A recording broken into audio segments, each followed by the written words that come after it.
திருச்சிற்றம்பலம். தென்னாடுடைய சிவனே போற்றி, எந்நாட்டவர்க்கும் இறைவா போற்றி. சுந்தர மகாதேவி யூடியூப் சேனல் அன்பர்களுக்கு அடியேனுடைய அன்பான வணக்கங்கள். நம்ம தொடர்ந்து மதுரை திருவிளையாடல்களை பற்றி சிந்தித்துக் கொண்டு வருகிறோம். அந்த வகையிலே இன்றைக்கு 25வது திருவிளையாடல், மாணிக்கம் விற்ற திருவிளையாடல். இந்த திருவிளையாடலை பற்றி சிந்திப்போம். திருச்சிற்றம்பலம்.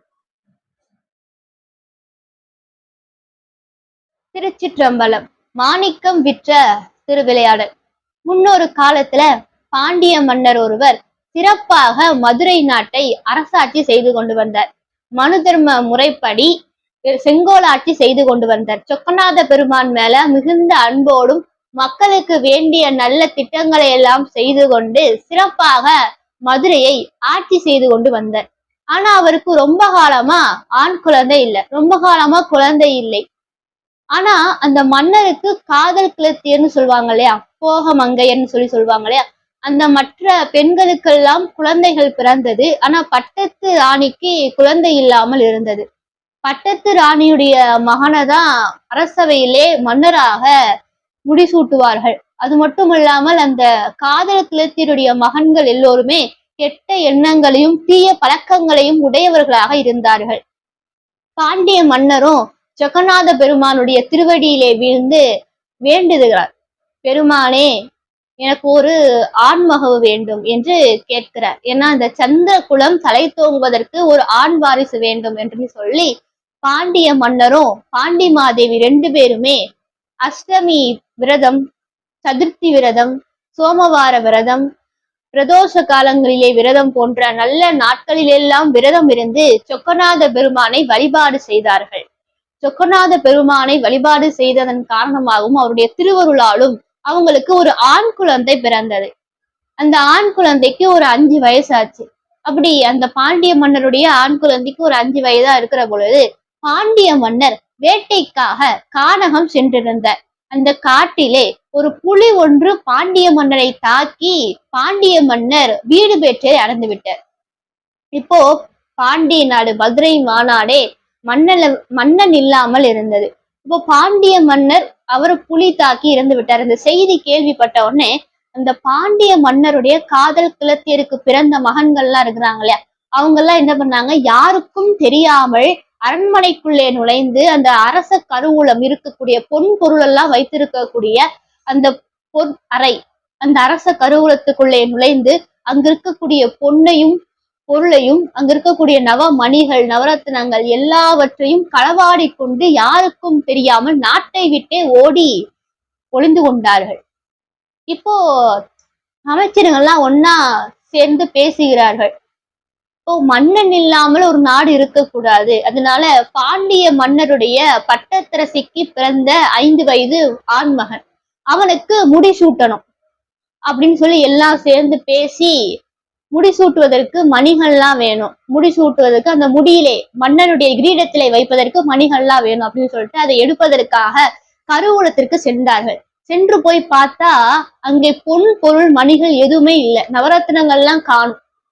அப்பதான் தெரிந்தது, அந்த காதல் கிளத்தியருக்கு பிறந்த மகன்கள் எல்லோரும் இந்த பொன் பொருளை எல்லாம் களவாடி சென்று விட்டார்கள் அப்படின்னு சொல்லி செய்தி தெரிஞ்சது.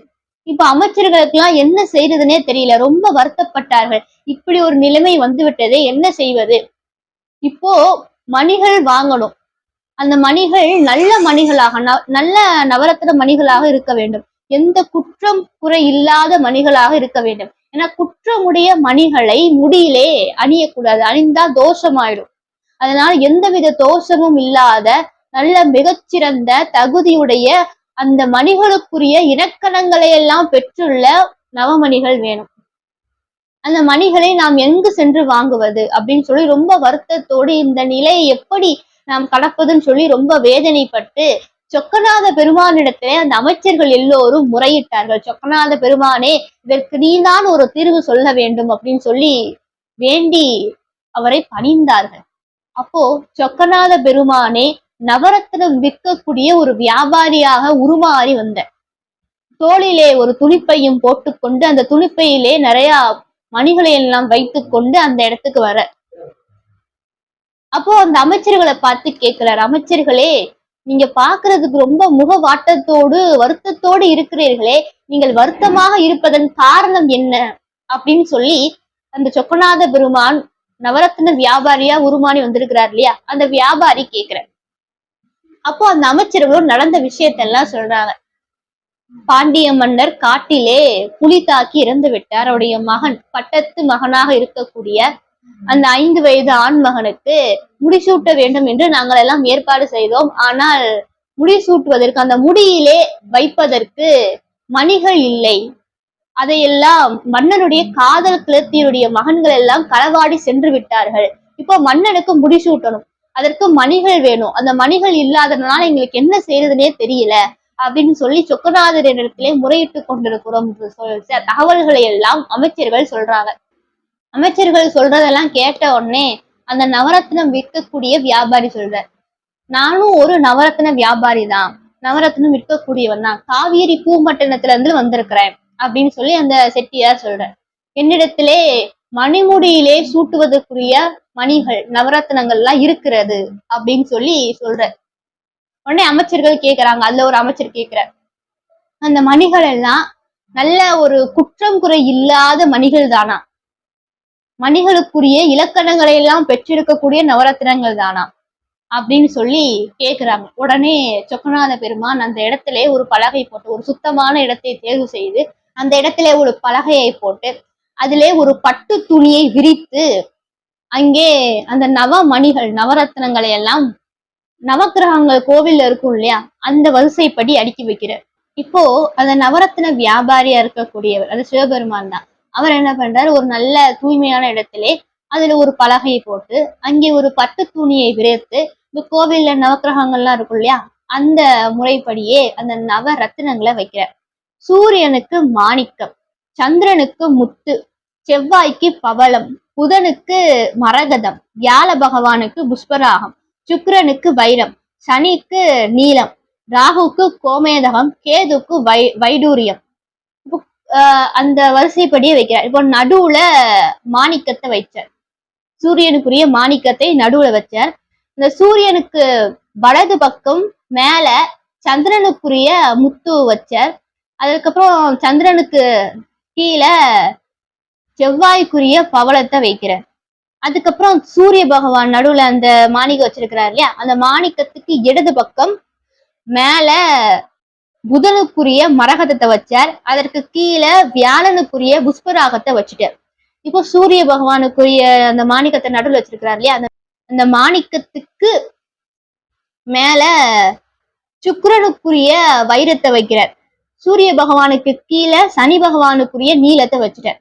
இப்போ அந்த சனி பகவானுக்கு இடதுபுறம் ராகுக்குரிய கோமேதகம், சனி பகவானுக்கு வலதுபுறம் கேதுக்குரிய வைடூரியம், இப்படி அந்த அமைப்புல வச்சுட்டார். இப்படி அந்த 9 கற்களையும் அந்த நவக்கிரகம் கோவில் இருக்கும் இல்லையா, அந்த அமைப்புல வச்சுட்டார்.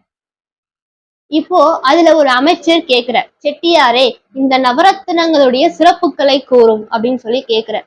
உடனே நவரத்தின வியாபாரியும் சொல்ல ஆரம்பிக்கிறார். முன்னொரு காலத்துல வளன்னு சொல்லி ஒரு அசுரன் இருந்தான். அந்த அசுரன் மிகச்சிறந்த சிவபக்தனாக விளங்கினான். சிவபெருமானை நோக்கி பல ஆண்டுகள் கடுமையான தவம் இருந்தான். அவனுடைய தவத்துக்கு மெச்சி போய் சிவபெருமானும் காட்சி கொடுத்தார். காட்சி கொடுத்து உனக்கு என்ன வரம் வேணுமோ கேள் அப்படின்னார். இப்போ அந்த வலாசுரனும் சிவபெருமானிடத்திலே வரம் கேட்கிறான். பெருமானே எனக்கு சாகா வரம் வேண்டும்னு சொல்லி கேட்கிறார். உடனே அவர் சொன்ன, சாகா வரம் எல்லாம் தர முடியாது. ஏன்னா இந்த உலகத்துல இந்த பூமியில ஒருத்தர் பிறந்துட்டார்னா அவர் நிச்சயம் இறந்துத்தான் ஆக வேண்டும். அதனால சாகா வரம் எல்லாம் தர முடியாது, நீ வேறு ஏதாவது வரம் வேணும்னா கேள், நான் தருகிறேன்.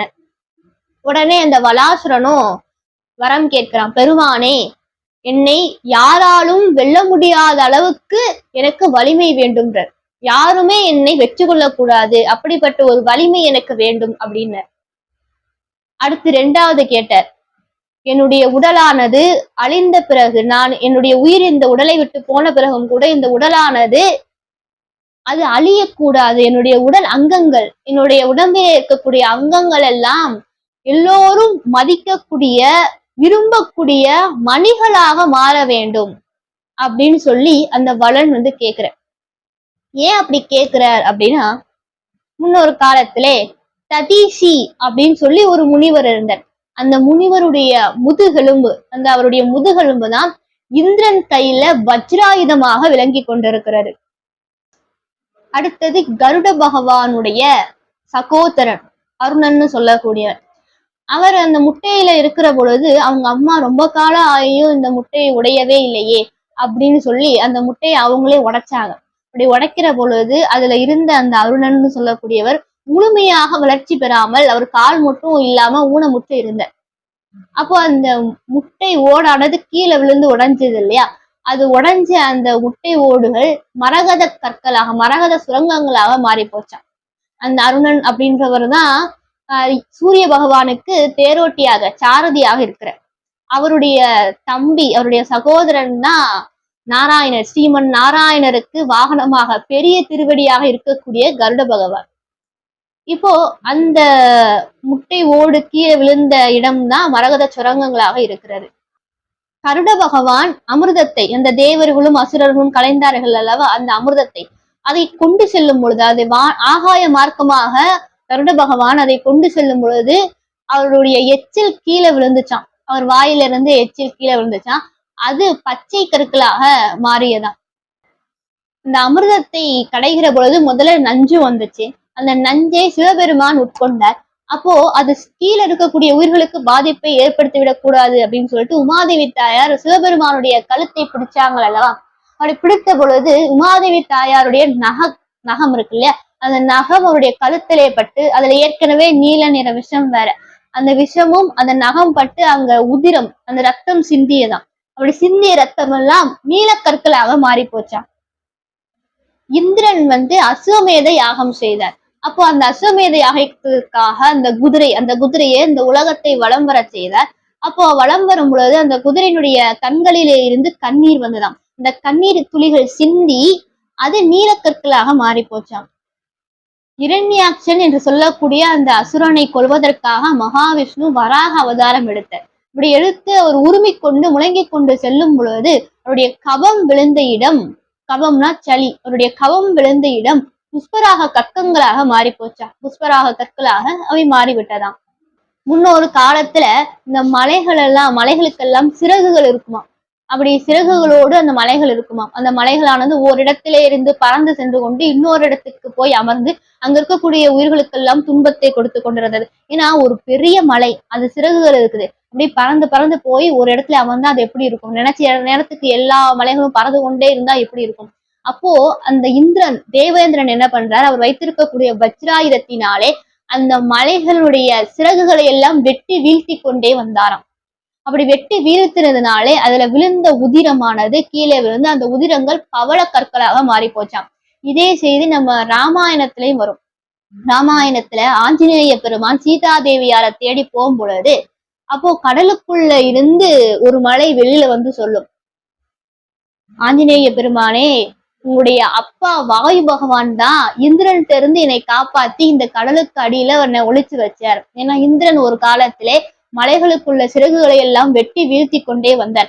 அப்போ அந்த சமயத்திலே என்னுடைய சிறகுகளையும் வெட்டி வீழ்த்து வந்தார். அப்போ உங்க அப்பா வாயுதேவன், அந்த வாயு பகவான் தான் என்னை காப்பாற்றி இந்த கடலுக்கு அடியிலே என்னை ஒழித்து வைத்தார். அவருடைய மகன் நீங்கள் வந்திருக்கிறீர்கள், என்னுடைய மலையிலே சற்று ஓய்வெடுத்து கொண்டு செல்லுங்கள் அப்படின்னு சொல்லி ராமாயணத்துல ஒரு செய்தி வரும்.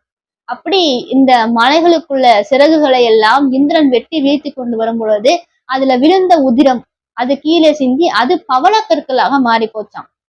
இதையெல்லாம் உணர்ந்த அந்த வலாசுரன் தான் என்ன பண்ற, சிவபெருமான இடத்துல கேட்கிற. ஏன்னா அவருக்கெல்லாம் இதெல்லாம் தெரியும் அல்லவா. அவர் இதை நினைச்சு கேட்கிற, பெருமானே, என்னுடைய உடலானது, என்னுடைய உடல் அங்கங்கள் எல்லாம் எல்லோரும் போற்றுதலுக்குரிய, மதிக்கக்கூடிய, விரும்பக்கூடிய கற்களாக மாற வேண்டும். ஏன்னா அவர் சொன்னார், சாகா வரமெல்லாம் தர முடியாதுன்னு சொன்னார் இல்லையா. அதனால நான் இறந்தாலும் என்னுடைய அங்கங்கள் எல்லாம் எல்லோரும் போற்றுதலுக்குரிய மணிகளாக மாற வேண்டும் அப்படின்னு சொல்லி சிவபெருமானிடத்திலே வலாசுரன் வரம் கேட்கிறார். சிவபெருமானும் சரின்னு சொல்லி வலாசுரனுக்கு அந்த வரத்தை கொடுத்துட்டார். ஒரு சமயம் தேவேந்திரன் வலாசுரன்கிட்ட சண்டையிடுவதற்காக, போர் செய்வதற்காக வர. இப்ப வலாசுரனுக்கும் தேவேந்திரனுக்கும் கடுமையான போர் நடக்குது. அந்த போரிலே தேவேந்திரன் தோத்து போய் ஓடி ஒளிந்து கொண்டார். இப்போ மறுபடியும் தேவேந்திரன் வர வலாசுரன்ட்ட சொல்றார், வலாசுரனே, உன்னை போன்ற ஒரு வலிமை மிக்க வீரனை நான் கண்டதே இல்லை. உன்னுடைய அந்த திறமையை பார்த்தும் வலிமையை பார்த்தும் எனக்கே ஆச்சரியமாக இருக்கிறது. அப்பேற்பட்ட வலிமை படைத்த உனக்கு ஏதாவது வரம் தர வேண்டும் என்று என்னுடைய மனமானது ஆசைப்படுகிறது. அதனால உனக்கு என்ன வரம் வேண்டுமோ கேள், நான் தருகிறேன்னு சொல்லி தேவேந்திரன் வலாசுரன்ட்ட சொல்றார். அதற்கு வலாசுரன் சிரிச்சுட்டே சொல்றார், தேவேந்திரா, என்கிட்ட போர் செய்து தோத்து போனவன் நீ, தோத்து ஓடி போய் ஒளிஞ்சுக்கிட்ட. நீ எனக்கு வரம் தரேன்னு சொல்ற. நீ வேணும்னா என்னிடத்திலே வரம் கேட்டுட்டு வாங்கிட்டு போ, நான் வேணா உனக்கு வரம் தாரேன், என்னிடத்திலே வரம் கேள், நான் தருகிறேன் அப்படின்னு சொல்லி வலாசுரன் சொல்றான். இதற்காகத்தான் தேவேந்திரனும் வந்தார். இதை எதிர்பார்த்துதான் வந்தார். உடனே தேவேந்திரன் சொல்ற, வலாசுரா, நாங்கள் இமயமலையிலே ஒரு வேள்வி செய்ய இருக்கிறோம். அந்த வேள்விக்கு பலிப்பசுவாக, யாக பசுவாக நீ அவிர்வாகமாக மாற வேண்டும், மாறி வர வேண்டும் என்று தேவேந்திரன் கேட்கிற. உடனே வலாசுரனுக்கு ரொம்ப மகிழ்ச்சி. ஆஹா, இமயமலையில ஒரு வேள்வி செய்றீங்களா? அதற்கு என்னை ஆகுதி பண்ணணும்னு சொல்லி பலிப்பசுவா கேக்குறீங்களே, இதற்கு நான் எவ்வளவு புண்ணியம் செய்திருக்க வேண்டும். வேள்வியில ஒரு சிவபெருமானுக்காக ஒரு வேள்வி நடத்தி அந்த வேள்வியில ஒரு அவிர்வாகமாக மாறுவதற்கு எனக்கு எவ்வளவு ஒரு தவம், இவ்வளவு புண்ணியம் நான் செய்திருக்க வேண்டும். நான் நிச்சயமா வரேன்ட்டு. இப்போ தேவேந்திரனும் இமயமலையில வேள்வி ஏற்பாடுகள்லாம் செய்யற, முனிவர்கள்லாம் வேள்விலாம் நடத்துறாங்க. அந்த வலாசுரனும் அவருடைய மகனுக்கு முடிசூட்டி விட்டு அந்த இடத்துக்கு போறார். யாகம் நடக்கக்கூடிய அந்த இடத்துக்கு போறார். அந்த இடத்துல ஒரு பலி பசுவாக, யாக பசுவாக மாறி இருக்கிற அந்த இந்திரனும் அவருடைய வைத்திருக்கக்கூடிய வஜ்ராயுதத்தினாலே அந்த பசுவை வெட்டி அப்படி யாகத்துல போறார். போட்ட உடனே அப்படி ஒரு பெரிய ஒளி, வானம் அளவுக்கு ஒரு பெரிய ஒளி தோன்றி அவருடைய அங்கங்கள் எல்லாம் எல்லா இடங்கள்லயும் பல இடங்கள்ல சிதறி தெரிச்சு விழுந்துச்சான். அப்படி அவருடைய அங்கங்கள் எல்லாம் அப்படி சிதறி போய் விழுந்தான். அப்படி விழுந்த ஒவ்வொன்றும் நவரத்தினங்களாக, ஒவ்வொரு கற்களாக மாறி போச்சான். அந்த வலாசுரனுடைய எலும்புகள் வைரமாயிற்று. அவருடைய பற்கள் அது தெரித்து போய் விழுந்து முத்துக்கள் ஆயிற்று. அவருடைய உதிரம் மாணிக்கமாயிற்று. அவருடைய ரோமம், அந்த மயிர்கள் எல்லாம் வைடூரியம் ஆயிற்று. அவருடைய மாமிசம் பவளமாயிற்று. அவருடைய கண் நீலம் என்று சொல்லக்கூடிய கற்களாயிற்று. அவருடைய கபம், அந்த சளி என்று சொல்லக்கூடிய அந்த கபம் புஷ்பராக கற்களா மாறி போச்சு. அவருடைய பித்த நீர் மரகதம் ஆயிற்று. அவருடைய கொழுப்பு கோமேதகமாயிற்று. அப்படி அவருடைய அங்கங்கள் எல்லாம் அந்த நவரத்தினங்களாக மாறி போச்சு. ரத்தினங்களாக, ஒவ்வொன்றும் ஒவ்வொரு ரத்தினமாக மாறி போச்சான். அடுத்து அந்த ரத்தினங்களுடைய சிறப்புகளை எல்லாம் வந்திருக்கக்கூடிய நவரத்தின வியாபாரி சொல்றார். அந்த 9 ரத்தினத்துக்கும் சிறப்பு சொல்றார். அது எங்கே தோன்றியது, அதுல குற்றமில்லாத கற்களை பற்றியும், குற்றமுடையது எது, அதை அணிந்தால் என்ன பலன், அதையெல்லாம் நவரத்தின வியாபாரி, அந்த சொக்கநாத பெருமான் தான், அவர் தான் அந்த நவரத்தின வியாபாரி உருவிலே வந்திருக்கிறார். அவர் இதையெல்லாம் அமைச்சர்களுக்கு சொல்றார். எல்லாரும் ஆச்சரியத்தோடு கேட்கிறார்கள். இந்த விஷயத்தை எல்லாம் ரொம்ப ஆச்சரியத்தோடு எல்லோரும் கேட்டுக்கொண்டு இருக்கிறார்கள். அப்போ அவர் சொல்றார், முதல்ல வைரத்தை பத்தி சொல்றார்.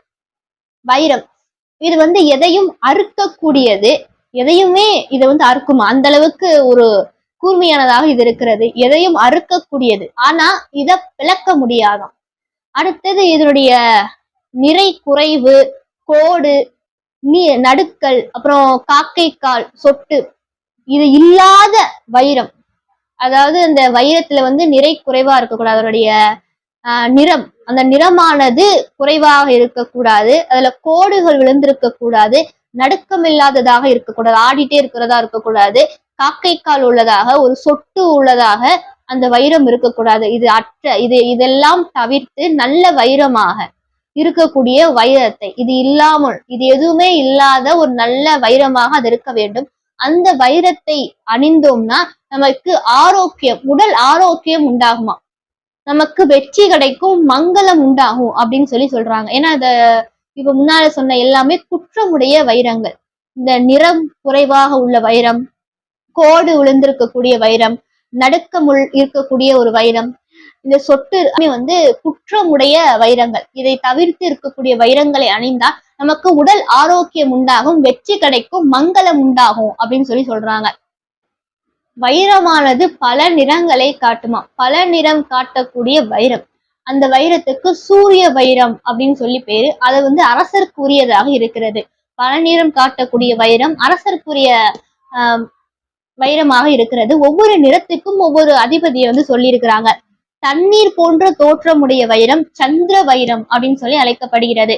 அனல் நிறம் கூடிய வைரம், அனல் அந்த தீ, அந்த நிறத்தை உடைய வைரமானது, அந்த தோற்றத்தே இருக்கக்கூடிய வைரமானது அக்னி வைரம் என்று அழைக்கப்படுகிறது.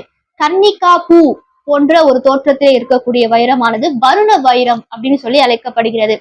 கனமில்லாமல் இருக்கக்கூடிய வைரம் அதற்கு வாயு வைரம் என்று அழைக்கப்படுகிறது.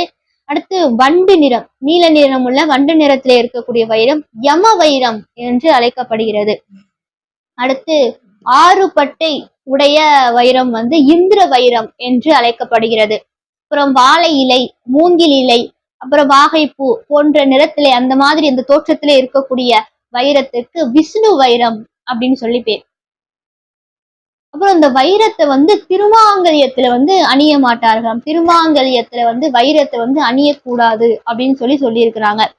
இந்த வைரமானது எந்தெந்த இடத்துல விளையும் அப்படின்றதையும் சொல்லியிருக்கிறாங்க. கோசலம், மதங்கி, இமயம், மகாராஷ்டிரா, பவுண்டிரம், மகதம் போன்ற இடங்கள்ல இந்த வைரமானது விளையுமா. அப்புறம் இந்த வைரத்தினுடைய சிறப்புடைய நிறங்களை வந்து சொல்லியிருக்கிறாங்க. மல்லிகை பூ நிறம், மஞ்சள் நிறம், தூய வெண்மை நிறம், சிகப்பு நிறம், நீல நிறம், கருப்பு நிறம், பொன் நிறங்களிலே இந்த வைரமானது விளையும் அப்படின்னு சொல்லியிருக்கிறாங்க. இப்படி இந்த வைரத்தினுடைய சிறப்பை எல்லாம் சொல்றார் அந்த நவரத்ன வியாபாரி. 2வது முத்து. இந்த முத்து சந்திர பகவானுக்கு உரியது. முதல்ல பார்த்த வைரம் வந்து சுக்கிர பகவானுக்கு உரியது. இந்த சுக்கிர திசையிலே பிறந்தவர்கள் அந்த தசாபுத்தி நடக்கக்கூடிய காலகட்டத்துல அந்த வைரம் போடுறது நல்லது அப்படின்னு சொல்லுவாங்க. இப்போ முத்துக்கு உரிய அதிபதியாக இருக்கக்கூடிய ஒரு முத்து என்ற நவரத்னத்துக்கு அதிபதியாக இருக்கக்கூடியவர் வந்து சந்திர பகவான். இப்போ அந்த முத்தினுடைய சிறப்புகளை எல்லாம் சொல்ற. இந்த முத்தானது நீரிலும் விளையும், நிலத்திலும் விளையும். அடுத்து இந்த முத்து வந்து என்ன அப்படின்னா வலாசுரனுடைய பற்கள் 13 இடங்கள்ல தெரிச்சு விழுந்துச்சான். அது எல்லாமே முத்துக்களாக சொல்லப்படுகிறது. என்னென்ன அப்படின்னா சங்கு. இந்த சங்கும் ஒரு வகையான முத்து வகையை சார்ந்ததாம் சங்கு. அப்புறம் 2வது மீனினுடைய தலைப்பகுதி. அப்புறம் மேகம். இந்த மேகமும் முத்து மலை மாதிரி பொழியும் இல்லையா, முத்துமலையெல்லாம் சொல்லுவாங்க இல்லையா, அந்த மேகம். அடுத்து மூங்கில். அப்புறம் பன்றியினுடைய பல். இந்த பன்றியினுடைய பல்லும் அது ஒரு முத்து வகையை சார்ந்ததுன்னு சொல்றாங்க. அடுத்தது பாம்பினுடைய படம். அப்புறம் யானை தந்தம், அதுவும் ஒரு முத்து வகையை சார்ந்தது அப்படின்னு சொல்லியிருக்காங்க. யானை தந்தம். அப்புறம் கொக்கினுடைய கழுத்து. அப்புறம் நாமக்கரும்பின் கரை. அடுத்து நம்ம கரும்பு சாப்பிடுவோம் இல்லையா, அந்த கரும்புல வந்து ஒரு முத்து மாதிரி இருக்கும் இல்லையா, கருப்பா சுத்தி, அதுவும் ஒரு முத்து அப்படின்னு சொல்லியிருக்கிறாங்க. அப்புறம் நெற்கதிர் விளைஞ்சு நிற்கும் இல்லையா, அதுலயும் முத்து முத்தா இருக்கும் இல்லையா, அதுவும் ஒரு முத்து வகைன்னு சொல்லியிருக்கிறாங்க. அப்புறம் முத்து சிப்பி, இதுதான் கடலிலே விளையக்கூடியது, முத்து சிப்பின்னு சொல்லக்கூடியது. அடுத்து மகாவேறு, கழுதையினுடைய புஜம், கற்புடைய மங்கையரின் கழுத்து, இதுல எல்லாமே முத்து இருக்கும். அதுவும் ஒரு வகையான முத்துக்கள் அப்படின்னு சொல்லியிருக்கிறாங்க. இதுல நம்ம அதிகமா பயன்படுத்தக்கூடியது அப்படின்னு சொன்னா முத்து சிப்பி தான் பயன்படுத்துகிறோம். மற்ற இந்த பன்றையின் பல் இதெல்லாம் வந்து அந்த காலத்துல அந்த வேடுவர்கள்லாம் கழுத்துல அணிந்திருக்கிறார்கள், அணிந்து அதை போட்டிருப்பாங்க. யானை தந்தம் இதெல்லாம் அவங்க பயன்படுத்தியிருப்பாங்க அந்த காலத்துல. இப்படி இத்தனை வகையான முத்துக்கள், இது எல்லாமே முத்து வகையை சார்ந்தது அப்படின்னு சொல்லியிருக்கிறாங்க. அடுத்தது அந்த முத்துக்களுடைய நிறங்களையும் சொல்லியிருக்கிறாங்க. நீல நிற முத்து வந்து விஷ்ணு முத்து அப்படின்னு சொல்லியிருக்கிறாங்க. மஞ்சள் நிறம் உடைய முத்துக்கள் வந்து இந்திர முத்து அப்படின்னு சொல்றாங்க. மேக நிறம், மேகத்தினுடைய நிறமுடைய முத்து யமமுத்து அப்படின்னும், சிகப்பு நிறமுள்ள முத்து வாயு முத்து அப்படின்னும், வெண்மை நிறமுள்ள முத்து வருண முத்து அப்படின்னும், செந்நிறமுள்ள முத்து அக்னி முத்து அப்படின்னு சொல்லி இந்த முத்துக்களுடைய சிறப்புகளை எல்லாம் சொல்லியிருக்கிறாங்க. இந்த உருண்டையான கணமுடையது முத்து. உருண்டையா இருக்குமா, கணமுடையதாக இருக்குமா. இதை அணிந்து கொண்டால் கெடுதல் நீங்குமா, செல்வமும் ஆயுளும் பெருகுமா. இந்த முத்தை வந்து அணிந்து கொண்டால், நல்ல இலக்கணங்களை உடைய முத்துக்களை நாம் அணிந்து கொண்டோமே ஆனால் நமக்கு வந்து செல்வமும் ஆயுளும் பெருகும், கெடுதல் எல்லாம் நீங்கும் அப்படின்னு சொல்லியிருக்கிறாங்க. இப்படி இந்த முத்துக்களுடைய சிறப்புகளை எல்லாம் சொல்ற. அடுத்து 3வது மாணிக்கம். இந்த மாணிக்கத்துக்கு வந்து சூரிய பகவான சொல்லுவார்கள். இந்த சூரிய பகவானுக்குரிய தசாபுத்தி நடக்கிற பொழுது சூரிய பகவானுடைய திசையிலே பிறந்தவர்கள் இந்த மாணிக்கத்தை அணிந்து கொண்டால் நல்லது அப்படின்னு சொல்லிடுவாங்க. இப்ப அடுத்து சூரிய பகவானுக்குரிய அந்த மாணிக்கத்தினுடைய சிறப்புகளை சொல்றார். இந்த மாணிக்கம் 4 யுகத்துல எந்தெந்த இடங்கள்ல விளையும் அப்படின்னு சொல்லியிருக்கிறாங்க. கிருதா யுகத்துல மக்கத்திலும், திரேதா யுகத்துல காலபுரத்திலும், துவாபர யுகத்துல தும்புருன்னு சொல்லக்கூடிய இடத்திலும், இந்த இப்ப நடக்கக்கூடிய இந்த கலியுகத்துல சிங்களத்திலும் இந்த மாணிக்க சுரங்கங்கள் உள்ளது அப்படின்னு சொல்லியிருக்கிறாங்க. இப்போ நடக்கக்கூடிய இந்த கலியுகத்துல வந்து சிங்களத்துல அதிகமாக இந்த மாணிக்கங்கள் விளையும் அப்படின்னு சொல்லியிருக்கிறாங்க. அடுத்து மாணிக்கத்திலையும் 4 வகைகள் உண்டு அப்படின்னு சொல்லியிருக்கிறாங்க. என்னென்னா சாதரங்கம், குருவிந்தம், சௌகந்திகம், சுவாங்கம் அல்லது நீலகந்தின்னு சொல்லக்கூடிய 4 வகையான மாணிக்கங்கள் உள்ளது அப்படின்னு சொல்லியிருக்கிறாங்க. இதனுடைய நிறங்கள், இந்த மாணிக்கத்தினுடைய நிறங்கள், நல்ல குணமுடைய மாணிக்கங்கள் எந்தெந்த நிறத்துல இருக்கும் அப்படின்றதையும் சொல்லியிருக்கிறாங்க. செந்தாமரை நிறம், செங்கரணி பூ என்று சொல்லக்கூடிய அந்த பூவினுடைய நிறம், மின்மினி பூச்சி இருக்கு இல்லையா அதனுடைய நிறம், நட்சத்திரம், அப்புறம் அலை, கடல் அலை, அப்புறம் தீப ஒளி, தீப ஜோதி அந்த தீப ஒளி, அப்புறம் மாதுளை பழத்துல இருக்கக்கூடிய முத்து, அப்புறம் மாதுளம் பூ, அப்புறம் சூரியன், பட்டுப்பூச்சி, குங்குமப்பூ, கோவை பழம், மருதோன்றி பூ, மனோரஞ்சித பூ போன்ற பூ நிறங்கள்லயும் போன்ற சொன்ன அத்துணை அதனுடைய நிறங்கள்ல இந்த மாணிக்க கற்களானது இருக்கும் அப்படின்னு சொல்லியிருக்கிறாங்க. இந்த மாணிக்கத்தை நாம் அணிந்து கொண்டால் நமக்கு சாதுரியம், வெற்றி, வியாபார செழிப்பு, நீண்ட ஆயுள், செல்வம், புகழ் இது எல்லாமே கிடைக்குமா. இந்த மாணிக்கத்துக்கு அவ்வளவு சிறப்புகள் இருக்கிறதாம். இந்த மாணிக்கம் எப்படி ஒளி வீசுனா அது எப்படி இருக்கும் அப்படின்றத சொல்றாங்க. அது வந்து அதனுடைய ஒளித்தன்மையை வச்சு அது உத்தமமா, மத்தியமமா, இல்ல அதமமா அப்படின்றத சொல்றாங்க. இந்த மாணிக்கமானது மேல் நோக்கி ஒளி வீசுமா. இப்போ மாணிக்கம், அந்த மாணிக்க கற்களை நம்ம வச்சிருக்கோம் அப்படின்னா அத ஒளியானது மேல் நோக்கி வீசியது அப்படின்னா அதுதான் உத்தமமான மாணிக்கம் என்று சொல்றாங்க. மாணிக்கம் வச்சிருக்கோம் அப்படின்னா அதை வைத்த இடத்திலே அந்த மாணிக்கத்தினுடைய ஒளியானது மேல் நோக்கி வீசணுமா. அப்படி மேல் நோக்கி ஒளி வீசியதுன்னா அந்த மாணிக்கம் உத்தமமான மாணிக்கம் என்று சொல்லப்படுகிறது. கீழ் நோக்கி ஒளி வீசினால் மத்திமம் என்று சொல்லப்படுகிறது. அந்த மாணிக்கங்களுடைய கீழ் நோக்கி அந்த ஒளியானது வீசியது அப்படின்னா அது மத்திமம் என்று சொல்லப்படுகிறது. பக்கத்தில் ஒளி வீசுவது மட்டம். இப்போ அந்த மாணிக்கக்கல்லை நம்ம வச்சிருக்கோம் அப்படின்னா அதை சுத்தி அதனுடைய பக்கத்துல அதனை சுத்தி ஒளி வீசியது அப்படின்னா அது வந்து மட்டம், அது வந்து ஒரிஜினல் மாணிக்கமே கிடையாது அப்படின்ற மாதிரி சொல்லியிருக்கிறாங்க. ஆக ஒரு உண்மையான உத்தமமான மாணிக்கமானது இப்போ விளக்கேத்துறோம் அப்படின்னா அந்த ஜோதியானது மேல் நோக்கி தான் எரியும். அதை நம்ம என்னதான் பண்ணாலும் அது அந்த ஜோதியானது மேல் நோக்கி தான் எரியும் இல்லையா. அது மாதிரி மாணிக்கத்தின் ஒளியானது மேல் நோக்கி வீசியது என்றால் அதுதான் உத்தமமான மாணிக்கம் என்று சொல்லப்பட்டிருக்கிறது. அது மட்டுமல்ல, நவரத்தினங்களிலே மிகவும் சிறப்புடையது இந்த மாணிக்கமாம். இந்த மாணிக்கம் அணிவதற்கே ஒரு புண்ணியம், தவம் செய்திருக்க வேண்டுமா. ஏன்னா புண்ணியம் செய்தவர்களுக்கு மட்டும்தான் இந்த மாணிக்கத்தை அணிவதற்குரிய ஒரு பாக்கியம் கிடைக்குமா. அதனாலதான் அபிராமி பட்டர் கூட அபிராமி அந்தாதியில சொல்லுவார் இல்லையா, உதிக்கின்ற செங்கதிர் உச்சி திலகம் உணர்வுடையோர் மதிக்கின்ற மாணிக்கம் அப்படின்பர்.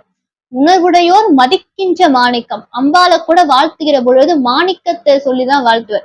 அப்படி இந்த நவரத்னங்களிலே மிகவும் சிறப்பாக இருக்கக்கூடிய ஒரு நவரத்னம் அப்படின்னா அது மாணிக்கம் தான். இந்த மாணிக்கத்தை அணிவதற்கே ஒரு புண்ணியம் செய்திருக்க வேண்டும், தவம் செய்திருக்க வேண்டும் அப்படின்னு சொல்லி இந்த மாணிக்கத்தினுடைய சிறப்புகளை எல்லாம் அந்த நவரத்ன வியாபாரி சொல்றார். அடுத்தது பச்சைக்கல். அந்த பச்சைக்கல்லினுடைய சிறப்புகளை எல்லாம் சொல்றாங்க. வல்லாசுரனுடைய பித்த நீர் தான் பச்சை கல்லாக மாறி போச்சு. இது வந்து டெல்லி அருகில தான் அந்த பச்சைக்கல் சுரங்கங்கள் எல்லாம் இருக்கிறதாம். கருடனுடைய எச்சம் பட்ட இடம் அதுவும் ஒரு பச்சை கல்லாக மாறி போச்சு, அதுவும் சுரங்கங்களாக தான் இருக்கிறது. அடுத்து காடம், பேசலம், பித்தகம், முத்தம், பிருதுகம் என பல வகையான பச்சை கற்கள் இருக்கிறது அப்படின்னு சொல்லி அதோடைய வகைகள் எல்லாம் சொல்லியிருக்கிறாங்க. இதெல்லாம் வந்து தோஷம் இல்லாதவை. இப்ப சொன்ன எதுவுமே தோஷம் இல்லாத பச்சை கற்களாக இருக்கிறது.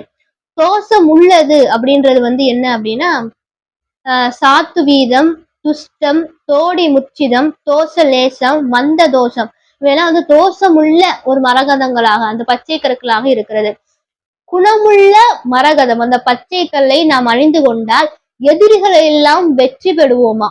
நம்ம சீரும் சிறப்புமாக வாழ்வோமா. எதிரிகளை எல்லாம் வெற்றி பெறணும் அப்படின்னா அந்த மரகதம் என்று சொல்லக்கூடிய இந்த பச்சைக்கல், குணமுடைய பச்சைக்கல்லை அணிந்து கொண்டால் எதிரிகளை எல்லாம் வெற்றி பெறலாம். அந்த வெற்றி பெறக்கூடிய பலம் நமக்கு வரும் அப்படின்னு சொல்லியிருக்கிறாங்க. இப்படி இந்த மரகதத்தினுடைய பச்சை கல்லினுடைய சிறப்புகளை எல்லாம் சொல்லுவாங்க. அடுத்தது நீலக்கல். வலாசனுடைய கண்கள் தான் நீலக்கற்களாக மாறி போச்சு. இந்த கண்கள் அதுதான் நீலக்கல்லாக மாறி போச்சு. இதற்குரிய அதிபதி யாருன்னா சனி பகவான். சனி திசையிலே நடக்கக்கூடியவர்கள் இந்த நீலக்கல்லை அணிந்து கொண்டால் நல்லது என்று சொல்வார்கள். இந்த நீளமானது மகா நீளம், இந்திர நீளம், அஸ்வ நீளம் என பல வகையான நீலக்கற்கள் இருக்கிறது. இதை அணிந்து கொண்டால் செல்வமும் புகழும் கிடைக்கும், பெரும் கீர்த்தி கிடைக்கும், சொல் சாதுரியம் கிடைக்கும், ஆயுள் கூடும் அப்படின்னு சொல்லி இந்த நீலக்கலுக்கு சிறப்புகளை சொல்லியிருக்கிறாங்க. அடுத்தது கோமேதகம். வலாசுரனுடைய கொழுப்பு தான் கோமேத கற்களாக மாறி போச்சு. அந்த கொழுப்பு விழுந்த இடம்தான் அந்த கோமேதகம் கற்களாக, அந்த சுரங்கங்களாக மாறி போச்சு. இது ராகு பகவானுக்கு உரியது. இந்த கோமேதம் என்று சொல்லக்கூடிய கற்களை நாம் அணிந்து கொண்டால் நம்முடைய பாவம் நீங்கி மன தூய்மை பெறுவோமா. மனமானது தூய்மை அடையும், நம்முடைய பாவங்கள் எல்லாம் தீர்ந்து போகும் அப்படின்னு சொல்லியிருக்கிறாங்க. வெற்றியும் புகழும் கிடைக்கும் அப்படின்னு சொல்லியிருக்கிறாங்க. அடுத்தது புஷ்பராகம். புஷ்பராகம் என்று சொல்லக்கூடிய கல், இது வலாசனுடைய கவம். அந்த கவம்னா அவனுடைய விழுந்த சளி, அந்த சளி விழுந்த இடம், அதைத்தான் கவம்னு சொல்லுவாங்க. அது புஷ்பராக கற்களாக மாறி போச்சான். அந்த புஷ்பராகத்துக்குரிய சிறப்புகளை எல்லாம் சொல்றாங்க. இந்த புஷ்பராக கல் அரசர்கள் அணியிற அளவுக்கு ஒரு உயர்ந்த ஒரு கற்களாக இருக்கிறது. அரசர்கள் அறியும் பெருமை பெற்றதுதான் இந்த புஷ்பராக கல். இவை மந்திரமலை, பாரயாந்திர மலை, அமராவதி நதிக்கரையில இந்த புஷ்பராக கற்கள் கிடைக்கிறது. குரு தசை, குரு புத்தியில பிறந்தவங்க இந்த புஷ்பராக கற்களை அணிவது அப்படின்றது சிறப்புக்குரியதாக இருக்கிறது. அந்த கிரகதோஷங்கள் எல்லாம் நீங்குமா. இந்த புஷ்பராக கற்களை அணிந்து கொண்டால் கிரகதோஷங்கள் எல்லாம் நீங்கும் அப்படின்னு சொல்லியிருக்கிறாங்க. அடுத்தது வைடூரியம். வைடூரியத்தினுடைய சிறப்புகளை எல்லாம் சொல்றாங்க. அந்த வைடூரியமானது வல்லாசனுடைய ரோமங்கள், அவனுடைய ரோமங்கள் தான் வைடூரிய கற்களாக மாறி போச்சு. இந்த வைடூரியமானது இடது பக்கமும் வலது பக்கமும் ஒளி வீசுமாம். அந்த வைடூரியத்தினுடைய ஒளியானது இடது பக்கமும் வலது பக்கமுமாக ஒளி வீசுமாம். இதை அணிந்து கொண்டால் ஜெயம், கீர்த்தி உண்டாகுமா. கேது பகவான் தான் இதற்கு அதிபதியாக இருக்கிறார். இவை எங்கெங்கெல்லாம் கிடைக்கும் அப்படின்னா மகதம், கோரக்கம், பாரசீகம், சிங்களம், மலையம், திரிகூடமலை போன்ற இடங்களிலே இந்த வைடூரியமானது கிடைக்கிறது. இது எப்படி அப்படின்னா வலுவழுப்பாகவும் நல்ல பிரகாசிப்பு உடையதாகவும் இருக்குமா. அடுத்தது பவளக்கல். வலாசுரனுடைய மாமிஷம் தான் பவளக்கற்களாக மாறி போச்சு. இந்த பவளத்துக்கு உரிய அதிபதியாக இருக்கக்கூடியவர் செவ்வாய் பகவான். இந்த செவ்வாய் தோஷம் நிவர்த்தி ஆகணும்னா அந்த பவளம் அணிந்து கொள்ளலாம்.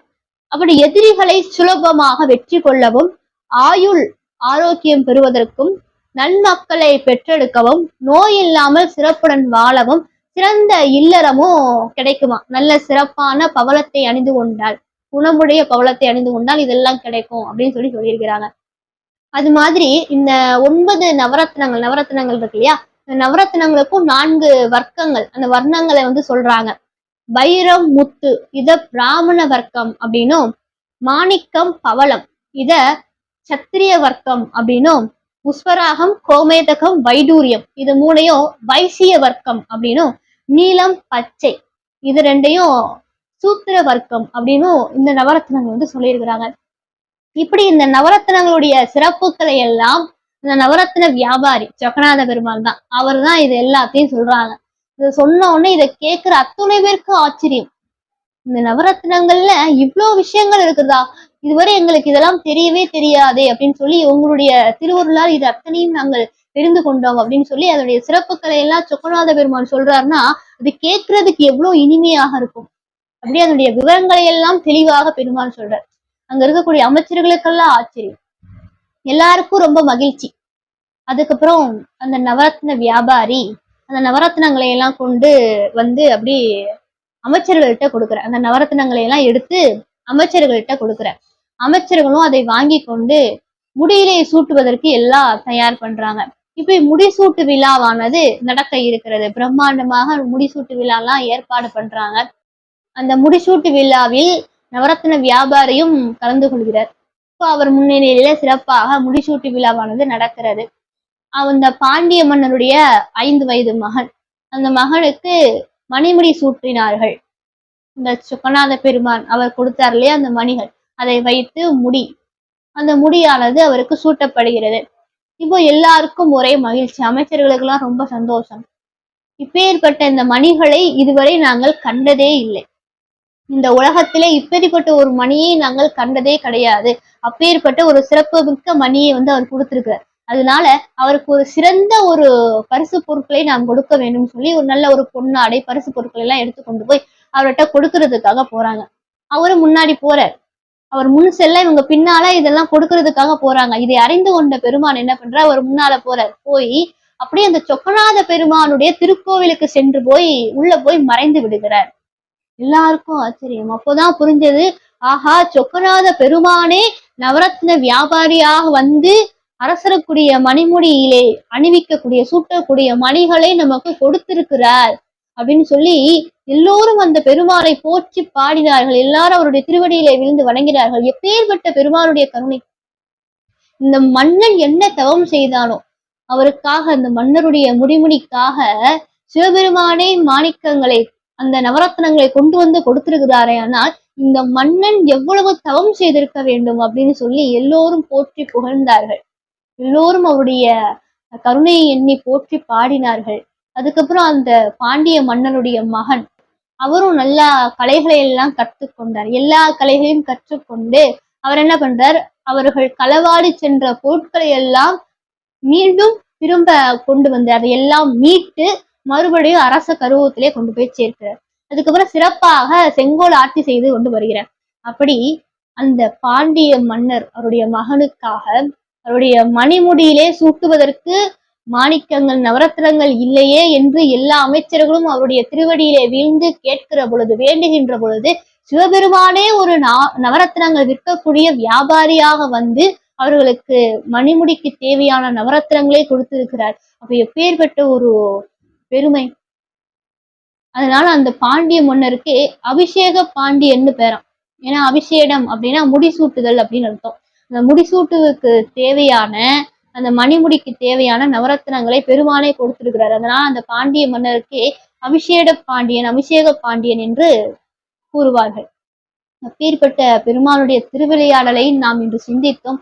தொடர்ந்து அவருடைய திருவிளையாடலை பற்றி சிந்திக்க சுந்தர மகாதேவி யூடியூப் சேனலை சப்ஸ்கிரைப் பண்ணிக்கோங்க. உங்க நண்பர்களுக்கும் ஷேர் பண்ணுங்க, லைக் அண்ட் கமெண்ட் பண்ணுங்க.